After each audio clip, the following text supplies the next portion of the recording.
Hi everyone, welcome back to the channel. If you've ever been frustrated by the HLOOKUP or VLOOKUP function, then this video is for you. We're going to take a deep dive into the new XLOOKUP function within Microsoft Excel 365. This is a modern, more powerful function that replaces both the HLOOKUP, VLOOKUP, and also the index match function. Let's start by revisiting the old tools. Here we're going to use the VLOOKUP to return the team that Erling Haaland has played for and scored.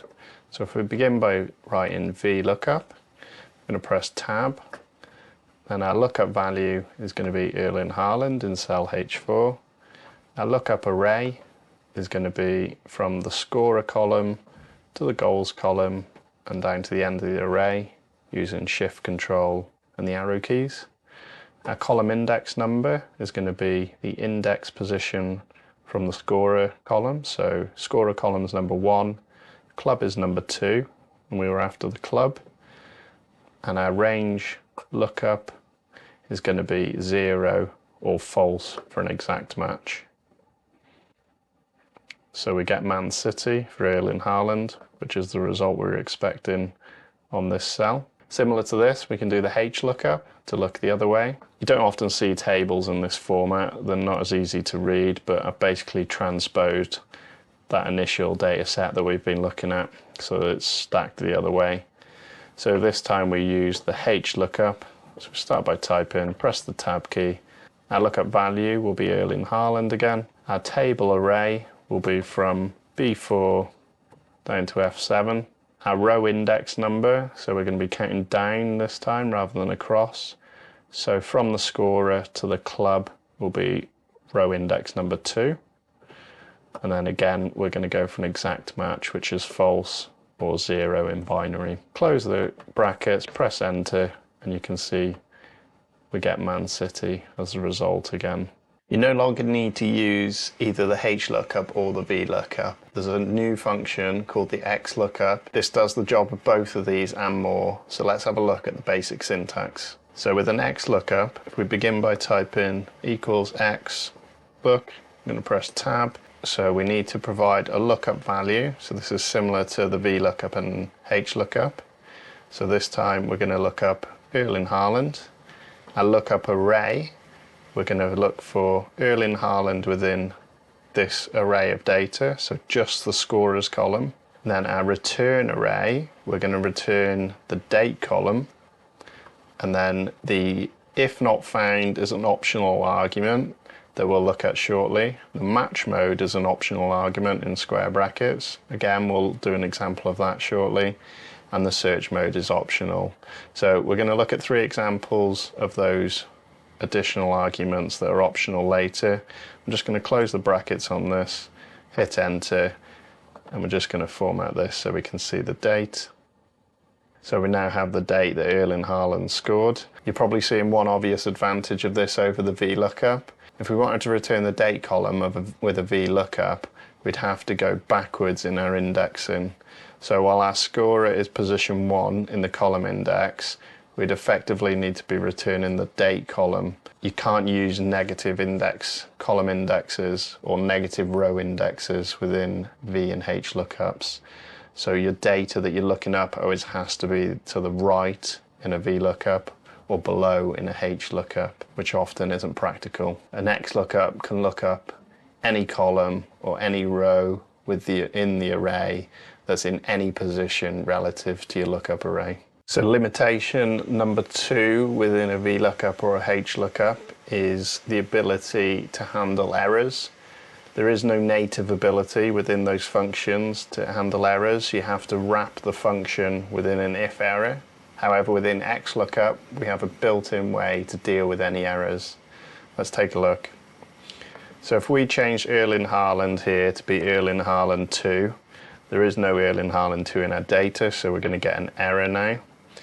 So within our XLOOKUP, if we cast our minds back to the optional arguments, there's the if not found. So this is how do we deal with an error if the data we're looking for is not found. So we could put an error message here in double quotes, player not found. Close the double quotes, close parenthesis, and hit enter. Now you can see we've got the player not found text displaying instead of the #NA. If we look at the VLOOKUP option, there is no further arguments within here for handling errors. So the way we'd do this is we'd have to nest the VLOOKUP within an if error and then specify player not found. So we're having to use two functions nesting the VLOOKUP within an if error, whereas the XLOOKUP gives you a nice clean single function that can handle errors. Let's demonstrate the XLOOKUP replacing a HLOOKUP this time. So we're going to look for Erling Haaland again. Our lookup array is going to be the rows with the players in, and then our return array is going to be the dates row, which we couldn't look at before because it was above, not below our lookup array. Close our parenthesis, we get our date. Just going to change that to short date, and that's the result we were after. Problem number 3 with VLOOKUPs and XLOOKUPs is if your column or row index position changes within the array. So for example, where we're looking up column index number 2 to return the club here, if we were to insert a column here, you can see now our team has shifted to column index number 3 within our array instead of index number 2. So this has broken VLOOKUP, where we'd have to change that to number 3. If our labels were the same as the headers, we could type club here. We could avoid this by nesting an X match within the VLOOKUP, matching this lookup value within this header array. That would keep our column dynamic, however, it's yet another function. So now we've got 3 functions to do the job of 1. With our XLOOKUP, if we just switch this, instead of looking at our date, to return our club. Now if we were to insert a column here, you can see our XLOOKUP still correctly looks at the right return array, despite the column index shifting. Let's have a look at the wildcard match options. For this example, we're going to get rid of Erling Haaland's surname so that we're just looking for Erling. You can see that's broken both our VLOOKUP and our XLOOKUP. At the end of our XLOOKUP, we're going to press comma to go into the match mode. We're going to select number 2 for wildcard character match. And then our lookup value, we're going to use the ampersand, and within double quotes, put an asterisk, close our double quotes. So this is going to say we're going to look for Erling and any wildcard ending, and we've put the match mode within the wildcard mode. Press enter. Now you can see it's returned the 11th of the 8th again. However, the VLOOKUP is still broken. There is a workaround for this with a VLOOKUP, but I'm not going to go into it for this example because there's just simply no need to use VLOOKUPs anymore. XLOOKUP will always return the first result that it finds within the array. However, we can reverse that search order so that we start from the end of the array. If we were to put Erling Haaland down the bottom here as a duplicate, and this time we're going to go for the 20th of October. So at the end of this function, we're going to press comma to enter the search mode, press -1 to search last to first, so starting at the bottom of the array and working our way back up, close our parenthesis.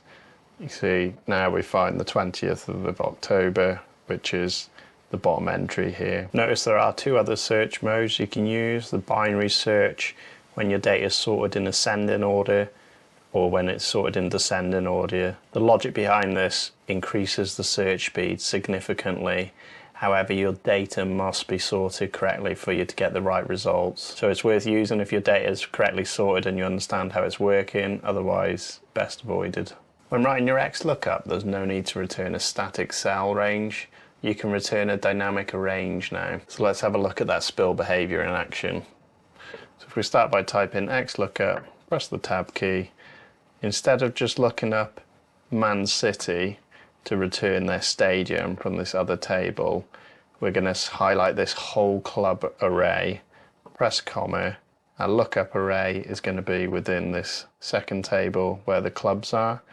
Then we're going to press comma and we're going to return our stadium array. We're going to close our parenthesis, and instead of getting a single result that we then have to drag down, we're going to have a result spill showing us our stadium against every single club that we've selected within our source array. You can see this is both much quicker to write, the performance of holding it in memory, it's one single formula, and also it's easier to audit. At the moment this XLOOKUP is not particularly dynamic for which column it's returning. We can improve that by nesting another XLOOKUP within the return array argument.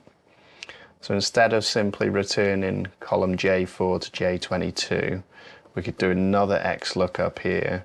We could look up our column header within our source table headers for our lookup array, and then our return array will be where all the data sits below those headers. Close our parenthesis on our second XLOOKUP, close our parenthesis on our first XLOOKUP, press enter. So you can see we still get the stadium because that's what our column header is currently called.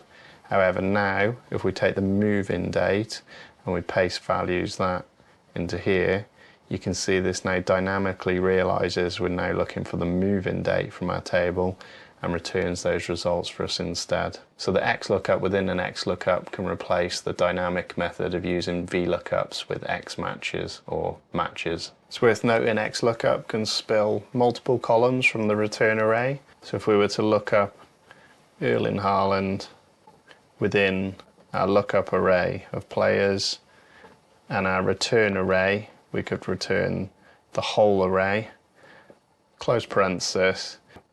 Now you can see we get the entire row of matching data from our source array instead of the single column return. Within the XLOOKUP match mode, there's the option not just for exact or approximate, like you see in VLOOKUP or HLOOKUP. We have further options. So this time we're going to look up our move-in dates for the dates we moved into stadiums. Select our entire array of move-in dates so that we spill our results. Our lookup array is going to be these three values. Our return array will be these labels to give us 1800s for any date between 1800 and 1900, 1900s for any date between 1900 and 2000, and 2000s for 2000 and above. However, to make this work, we can't just simply close parenthesis because we'll get NAs because we can't find any of these dates within this table. So instead, what we need to do is we need to go through to the match mode, and instead of using an exact match, we're going to use exact match or the next smaller item. So we're going to press -1, close our parenthesis. I put a filter on here just to illustrate the results. We go to 1800s. Any date starting with 18 as that label, go to 1900s, they're correctly labelled, and 2000s. So it's a nice way of categorising numbers using either the next smallest. There's also the option for the next larger item. Another example where the XLOOKUP trumps a VLOOKUP or a HLOOKUP is where you don't have unique row lookup items within your table, so you need to join a few fields together to create that lookup relationship. Now traditionally with a VLOOKUP, if we look at this data set, if we wanted to get Mo Salah's goals on the 15th of September, we'd be looking for this value here.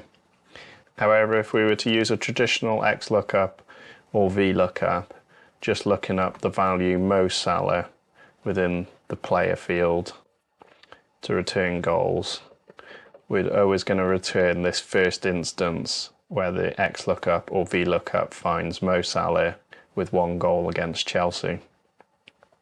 To overcome this, previously you might have introduced a helper column where you create a unique row identifier. So in this case we've only got 1 entry per date, so we could join together the player field and the date field to create this helper column. We could then use that helper column to look up Mo Salah and the date within our new helper field so that we get the correct 0. However, that's created extra data within our source data with this helper column. So the way around this is we can create the joined arrays directly within the formula. So our lookup value would be Mo Salah and the date, and then comma, our lookup array would also be the player column array and the date array joined together, and then our return array can simply be the goals column. If we close our parenthesis on that, now you can see we get the correct 0 goals for the 15th of September for Mo Salah against Wolves.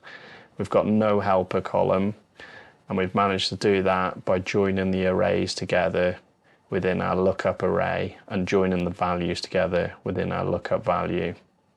This isn't possible with a VLOOKUP or HLOOKUP, so it's a great advantage here. And that's the power of an XLOOKUP in Microsoft Excel 365. It's easier to read, it's more flexible, and it saves a ton of headaches from the old HLOOKUP and VLOOKUPs. If that's helped you, please smash that like button, make sure you subscribe to the channel, and I'll see you next week for more Excel tips. Thanks for watching.